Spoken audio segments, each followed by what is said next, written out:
جماعتوں کے کارکنان کو آواز دے رہے ہیں، ناراض لوگوں کو بھی آواز دے رہے ہیں، جو آپ کے اپنے رہنما ناراض ہیں فاروق ستار تو آنے کے لیے تیار ہے، ان کو آپ لینے کے لیے تیار نہیں ہے، تو کیا آپ؟ میرا خیال ہے یہ بات بھی بالکل درست نہیں ہے۔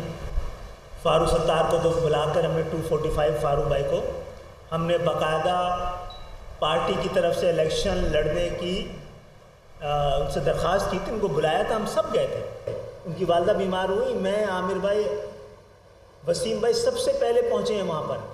اور ہم نے تو بولا ان کی جو مجبوریاں ہیں وہ انہی سے پوچھ لیجئے گا، وہ ضرور بتا پائیں گے آپ کو۔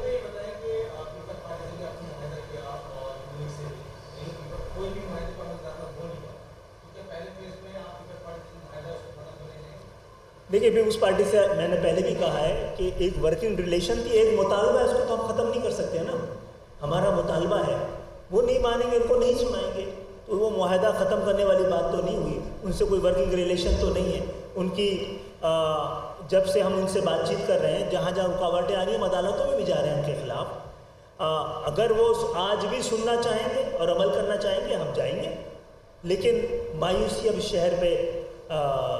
ڈیرے ڈال رہی ہے، اس لیے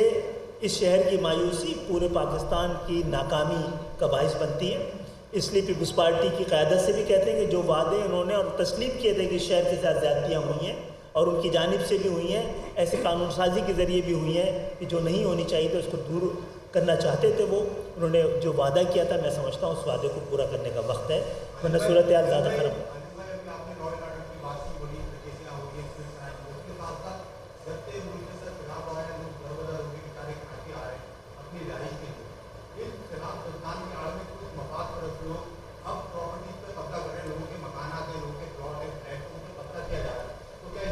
میں آپ کا شکریہ ادا کروں گا کہ مجھے یہ بات بھی کرنی تھی کہ اس وقت وفاقی اور صوبائی حکومتیں، شہری انتظامیہ، پولیس، رینجرز، جن کی بہت زیادہ ذمہ داری ہے اس حوالے سے، وہ نظر رکھیں کہ جو